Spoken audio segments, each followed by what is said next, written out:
Hello दोस्तों, चलिए अभी एक्सरसाइज 4.1 हम लोग सॉल्व करेंगे। ये एक्सरसाइज डिपेंडेंट है जो हम लोगों ने कॉन्सेप्ट देखा था, definite integral as a limit of sum वाला कॉन्सेप्ट देखा था, तो उसके ऊपर डिपेंडेंट है। लेकिन क्योंकि इस साल ये जो टॉपिक है इसको हटा दिया गया है सिलेबस से, तो बोर्ड में इसको पूछने का चांस ख़त्म हो चुका है और इस मेथड का यूज़ करके हम तो कोई एग्जाम्पल सॉल्व करते ही नहीं है, ठीक है। लेकिन फिर भी मैं ये सारे एग्जाम्पल आप लोगों के साथ में डिस्कस करूंगा, क्योंकि लिमिट ऑफ सम से कैसे डिफिनिट इंटीग्रल फाइंड आउट किया जाता है ये आप लोगों को पता चलेगा, ठीक है। ये आपकी मर्जी है कि आप इसको प्रैक्टिस करना चाहते हो कि नहीं, क्योंकि आपके बैच के लिए जो लोग अभी 2021 में एग्ज़ाम देंगे उनके लिए ये बोर्ड के अंदर से हटा दिया गया है। और ये जो मेथड है इसका यूज़ करके आप कभी डिफरेंट इंटीग्रल फाइंड आउट नहीं करते, क्योंकि ये बहुत लेंथी मेथड होता है। जैसे मान लीजिए साइन एक्स का डेरिवेटिव निकालना होता था, थोड़ी देर के लिए मैं बोल रहा हूँ, चलिए साइन एक्स तो स्टैंडर्ड फंक्शन है। अगर मान लीजिए आपको एक्स स्क्वायर का डेरिवेटिव निकालना है तो आप थोड़ी ना ये वाला मेथड यूज़ करते हो, F of X plus H वाला, F of X plus H minus F of X divided by H as H tends to zero, ये वाला फॉर्मूला यूज़ करते हो क्या आप इस फंक्शन का डेरिवेटिव निकालने के लिए? बिल्कुल भी नहीं, क्योंकि आपको पता है एक्स रेस टू एन अगर फंक्शन दिया है तो इसका डेरिवेटिव क्या होता है, इसका डेरिवेटिव होता है n times x raise to N minus one. ये आपने स्टैंडर्ड फंक्शन का डेरिवेटिव ऑलरेडी निकाल के रखा है। तो आप लोग जैसे डेरिवेटिव निकालने के लिए स्टैंडर्ड फंक्शन के डेरिवेटिव आपको पता है, उसी तरीके से हम लोग इस टाइप के फंक्शंस के, अब ये तो डिफिनिट इंटीग्रल है क्योंकि यहाँ पर लोअर लिमिट मौजूद है, अपर लिमिट मौजूद है। तो आपको अगर इसको सॉल्व करना है तो आप लोग बिल्कुल भी limit of sum in general use नहीं करेंगे, आप लोग यहाँ पर यूज़ करेंगे फंडामेंटल थियरम ऑफ कैलकुलस, जो कि हम लोग आगे देखने वाले हैं, या फिर आप यूज़ करेंगे प्रॉपर्टीज ऑफ डिफिनिट इंटीग्रल, ठीक है ना। तो ज़्यादातर fundamental theorem of calculus use होता है। प्रॉपर्टी जो होती है वो आपको सॉल्यूशन का लेंथ कम करने के लिए हेल्प करती है। अदरवाइज जिसको इंडिफिनिट इंटीग्रल आ गया फिर बात खत्म हो गई, ये तभी आ जाएगा। तो जो भी हम लोगों ने इंडिफिनिट इंटीग्रल के अंदर मेथड्स देखे हैं वो सारे के सारे मेथड्स दिमाग में होने चाहिए, क्योंकि उसकी हेल्प से आप किसी भी तरीके का डिफिनिट इंटीग्रल सॉल्व कर सकते हो, ठीक है। लेकिन एक स्टैंडर्ड कोड होता है, प्रोसीजर होता है कि चीज़ें कैसे होती है, तो वो समझने के लिए बेसिक चीज़ें पता होनी चाहिए। अगर मान लीजिए कोविड नहीं रहता था तो आपको ये भी सिलेबस में होता था, बोर्ड के लिए ये पूछा जा सकता था। तो क्वेश्चन क्लियरली पूछा जाएगा इस तरीके से, evaluate the following integrals as a limit of sum. आपको नीचे दिए गए इंटीग्रल्स को इवैल्यूएट करना है as a limit of sum, ठीक है। मतलब जो हम लोगों ने कॉन्सेप्ट देखा था उसका यूज करके, ना कि फंडामेंटल थ्योरम ऑफ कैलकुलस, ठीक है। Fundamental theorem of calculus use करेंगे तो इसका आंसर एक मतलब आधे मिनट के अंदर आ जाएगा। लेकिन हम लोग क्या करने वाले हैं, लिमिट ऑफ सम यूज़ करेंगे। अब लिमिट ऑफ सम यूज़ करके कैसे इसको सॉल्व किया जाता है ये हम लोग देखते हैं अभी, ठीक है। सो ये आपका एक्सरसाइज 4.1 है, जिसके अंदर एग्जाम्पल कितने दिए हैं, 5 एग्जाम्पल दिए हैं, ठीक है। चलिए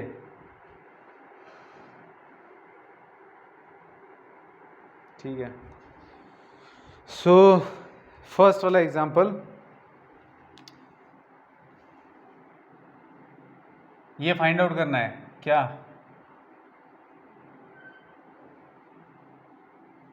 अच्छा इंडिफिनिट इंटीग्रल और डिफिनिट इंटीग्रल के बीच का एक और डिफरेंस याद रख लो। जब आप इंडिफिनिट इंटीग्रल फाइंड आउट करते थे तब आपको फंक्शन ही मिलता था जवाब में, है ना। लेकिन यहाँ पर जब आप इसको सॉल्व करेंगे तो आपको इसका आंसर एक रियल नंबर मिलेगा। और रीज़न क्या है, रीज़न ये है कि ये जब आप सॉल्व करते हो तब आपको एरिया मिलता है, और एरिया हमेशा एक क्वांटिटी होती है, मैग्नीट्यूड के फॉर्म में मिलना चाहिए, वेरिएबल उसके अंदर नहीं होता है, ठीक है ना। तो ये डिफरेंस ध्यान में रखेंगे, तो जब भी डिफिनिट इंटीग्रल सॉल्व करेंगे तो आंसर आपका नंबर्स में आएगा, उसके अंदर वेरिएबल नहीं आएगा। जैसे मान लीजिए अगर मैं इसको हटा देता हूँ और अब इसको इंटीग्रेट करता हूँ, तो ये जो भी इंटीग्रेशन आएगा, इसका इंटीग्रल जो भी आएगा that will involve variable x, उसके अंदर वेरिएबल एक्स होगा। लेकिन ये तो इंडिफिनिट था, अगर मैं यहाँ पर लिमिट्स दे देता हूँ और इसको सॉल्व करता हूँ तो आपका जो आंसर आएगा वो एक नंबर रहेगा। तो हमेशा याद रखेंगे इनडिफिनिट इंटीग्रल का आंसर जो होता है वो हमेशा एक फंक्शन होता है which contains variable respect two variable, जिस भी वेरिएबल के रिस्पेक्ट में आप उसको इंटीग्रेट कर रहे हो। और डिफिनिट इंटीग्रल जो होता है उसका आंसर हमेशा एक नंबर आता है, ठीक है। चलिए आगे बढ़ेंगे। अब बेटा हमें इसको सॉल्व करना है।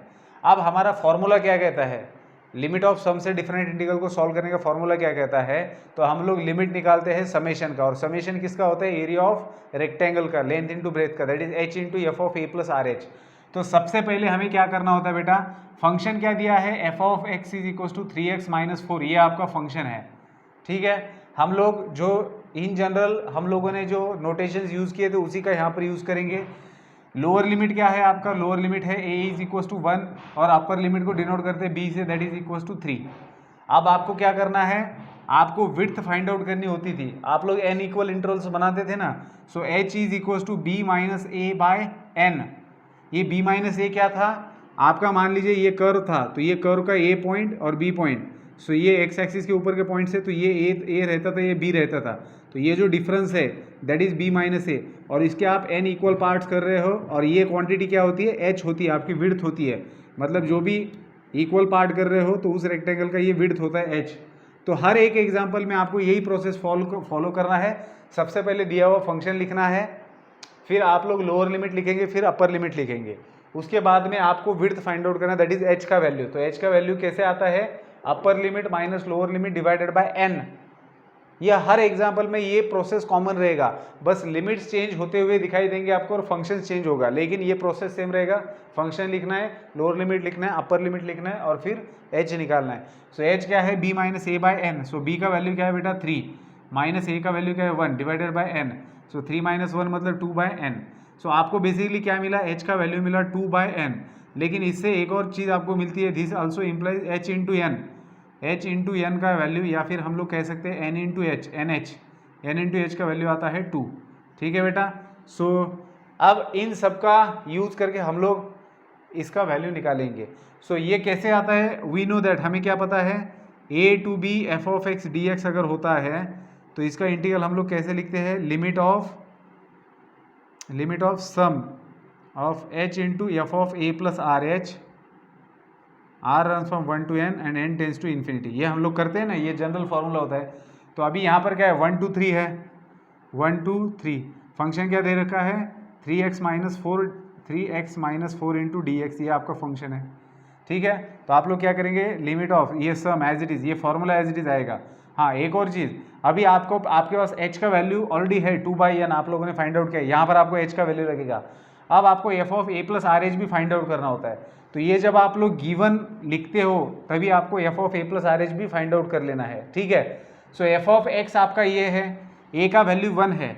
सो अगर मुझे F of a plus are H निकालना है तो मुझे क्या निकालना पड़ेगा, that is F of a का मतलब 1 और आर एच को एज इट इज़ रखिए। तो आपको F of 1 plus are H निकालना है। इसका मतलब क्या, value of the function when your x is equal to 1 plus are H. आपको F of 1 plus are H निकालना है, तो फंक्शन के अंदर x जहाँ पर है वहाँ पर 1 प्लस आर एच लिख दीजिए। So F of 1 plus are H मतलब 3 टाइम्स x की जगह पर 1 plus are H minus 4। So 3 plus 3 R H minus 4 and that is equal to 3 R H minus 1। ये आएगा आपका F of a plus are H. तो आपको फॉर्मूले के अंदर किस किस चीज़ की जरूरत थी, h का वैल्यू चाहिए था इन टर्म्स ऑफ n, क्योंकि समेशन के अंदर वेरिएबल आपका रहेगा r। ठीक है ना। सो जब भी r का वैल्यू आप सब्स्टिट्यूट करेंगे तो h का वैल्यू आपको इन टर्म्स ऑफ n यहाँ पर मिल रहा है, दैट इज 2 बाय n। फिर F of a plus R H का भी वैल्यू आप लोगों ने निकाल के रखा है। ठीक है, चलिए अब आगे बढ़ेंगे बेटा। सो अब हम लोग इसके अंदर वैल्यूज रख सकते हैं। So this is equal to, मुझे थोड़ी जगह लगेगी इसलिए इक्वल का साइन मैं इधर ले लेता हूँ, इसका इक्वल का साइन इधर लिया मैंने। So limit of sum r runs from 1 to n of h का वैल्यू क्या है 2 by n into f of a plus R H का वैल्यू है 3rh माइनस 1। ठीक है, आप चाहो तो h का वैल्यू बाद में भी रख सकते हो, पहले हम लोग इसको कैलकुलेट कर लेते हैं। सो लिमिट ऑफ सम, ये 3rh स्क्वायर, h से अंदर मल्टीप्लाई किया 3rh square minus h where r runs from 1 to n and n tends to infinity, this is equal to limit of summation. अब ये 3 एंड h स्क्वायर कॉन्स्टेंट है तो इसको बाहर ले लेते हैं और समेशन को भी सेपरेट कर लेते हैं। तो आप लोग इसको लिख सकते हो summation of 3rh square r runs from 1 to n minus h r is equal to 1 to n। मैंने समेशन साइन सेपरेट कर लिया और इन दोनों को भी ये लिमिट एप्लीकेबल है। ठीक है बेटा, यहाँ तक आप लोग पॉज करके लिख लेना, मुझे ऊपर वाला पार्ट हटाना पड़ेगा। NH का वैल्यू ध्यान में रखेंगे हम लोग, h का वैल्यू 2 बाय n है, यहाँ पर ऊपर लिख देता हूँ मैं, h का वैल्यू हमें मिला था 2/n एंड देयरफॉर NH का वैल्यू था 2, इसकी हमें ज़रूरत पड़ेगी। अब मैं ऊपर वाला पार्ट हटा देता हूँ, ठीक है।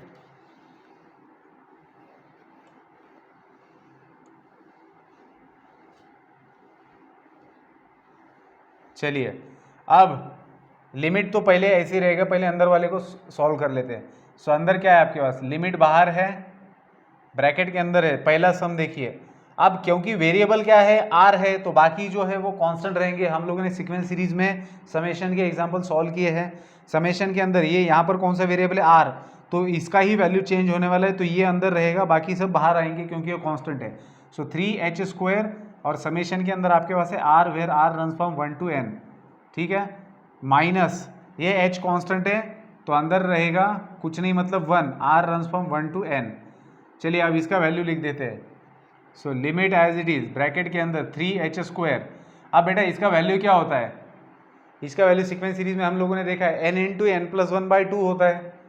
इसका वैल्यू आता है n into n plus 1/2 minus h into 1 का n टाइम्स एडिशन। इसका मतलब क्या होता है, summation of 1 where r runs from 1 to n। इसका मतलब क्या होता है, 1 का n टाइम्स एडिशन, मतलब 1 + 1 + 1 ऐसे n टाइम्स, तो वो क्या आएगा, n आएगा। सो h इंटू n, ठीक है। Limit of this as n tends to infinity, so limit of this. अब h की जगह पर उसका वैल्यू रखने का समय आ चुका है। सो h की जगह पर 2/n रखेंगे यहाँ पर, तो आपको क्या मिलेगा, 3 इंटू 2/n का स्क्वायर मतलब 4/n² into n plus 1/2 minus यहाँ पर hn है, तो hn का वैल्यू क्या है हमारे पास 2। सो सीधा यहाँ पर 2 रखेंगे and n tends to infinity. So बेटा n कैंसिल हो जाएगा, ठीक है, और ये 2 2 4। सो यहाँ पर बचा कितना, 6। सो लिमिट ऑफ दिस 3 इंटू 2 6, यहाँ पर आपके पास है 6 बाय नीचे एक n बचा है into n plus 1 minus 2 and n tends to infinity. अब ये जो n है आपका, इसको अंदर डिवाइड कर देते हैं ताकि लिमिट निकालने में आसानी हो जाएगी। सो लिमिट ऑफ 6 n से अंदर डिवाइड करेंगे तो पहले टर्म को डिवाइड किया तो वो बन गया 1 n/n प्लस ये 1, इसको डिवाइड करेंगे 1/n minus 2 n tends to infinity. समझ रहे हो ना क्या हो रहा है यहाँ पर।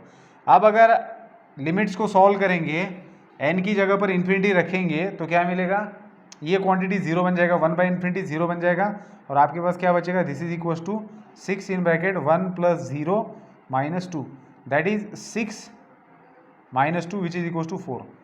सो ये आया आपका फाइनल आंसर 4, ठीक है बेटा।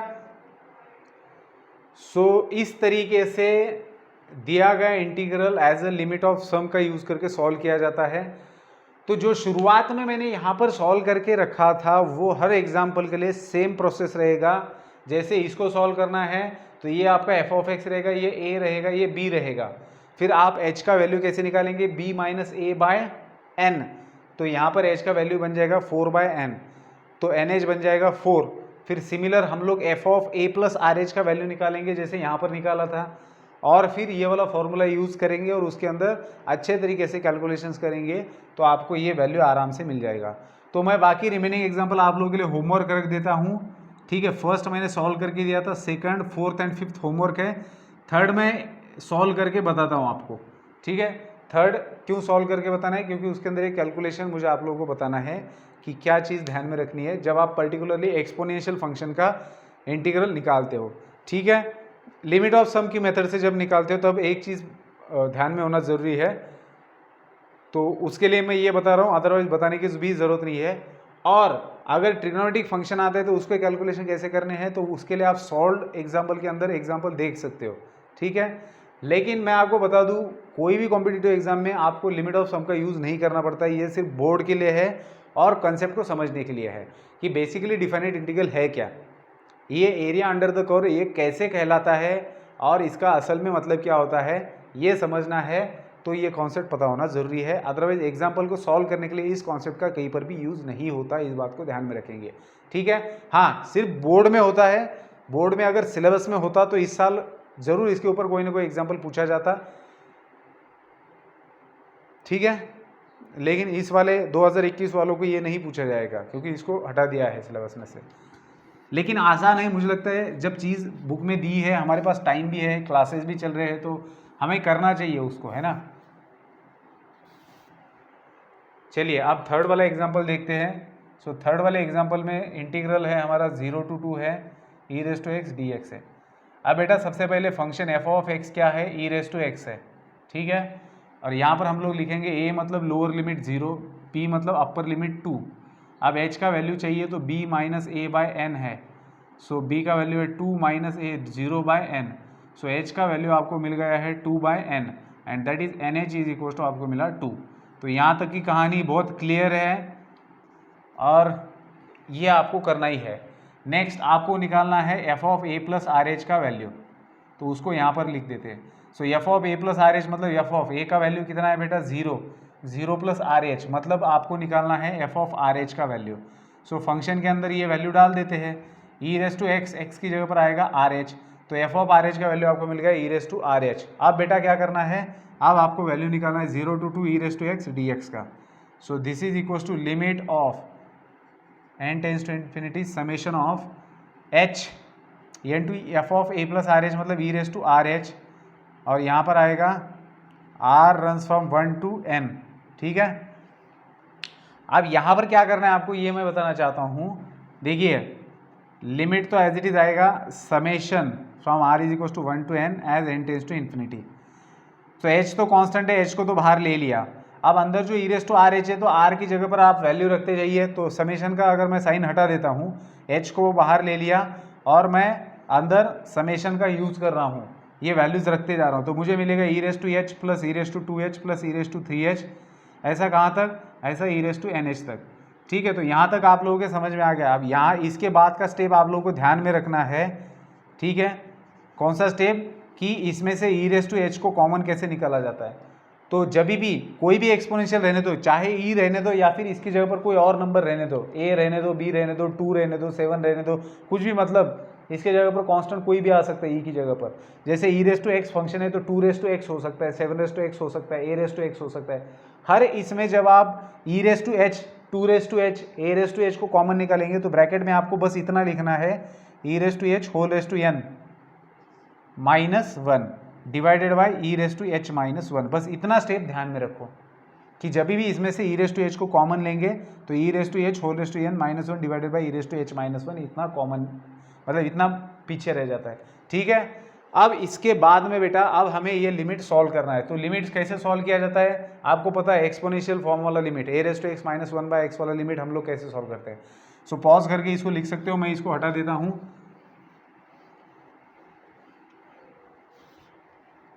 अब क्या करेंगे, देखिए ऊपर और नीचे h से डिवाइड कर देते हैं। सो लिमिट ऑफ, ऊपर है मेरे पास h into E raise to H, E raise to H. अब ये E raise to H whole raise to N को क्या लिख सकते हैं, E raise to H into N लिख सकते हैं हम लोग, E raise to H into N minus 1 divided by E raise to H minus 1 divided by H. इसको हमें h से डिवाइड करना था, ठीक है। इसको h से डिवाइड किया हमने, limit of this as n tends to infinity. Limit को भी सेपरेट कर देते हैं। अब लिमिट आप लोगों को पता है सब, तो बताने की ज़रूरत नहीं है। h tends to infinity, sorry ये क्या है, n टेंस टू इन्फिनिटी।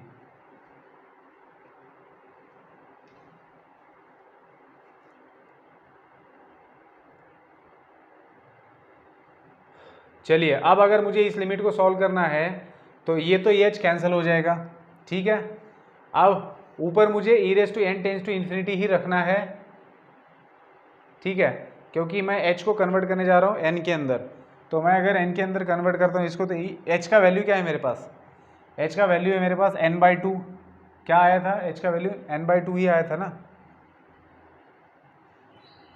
हाँ sorry, h is equal to b minus a 2/n, not n/2, 2/n। So h का वैल्यू यहाँ पर रख देते हैं। सो h का वैल्यू अगर मैं यहाँ पर रख देता हूँ, so limit of this e raise to h का वैल्यू है 2/n इंटू यहाँ पर hn का वैल्यू कितना आता है, 2 आता है। सो ई रेस टू 2 माइनस 1, यहाँ पर मैंने 2 रख दिया, और डिवाइडेड बाय मेरे पास है ये n टेंस टू इन्फिनिटी है, लिमिट ऑफ यहाँ पर भी ई रेस टू h की जगह पर आएगा 2/n माइनस डिवाइडेड ये 2/n, n tends to infinity, ठीक है।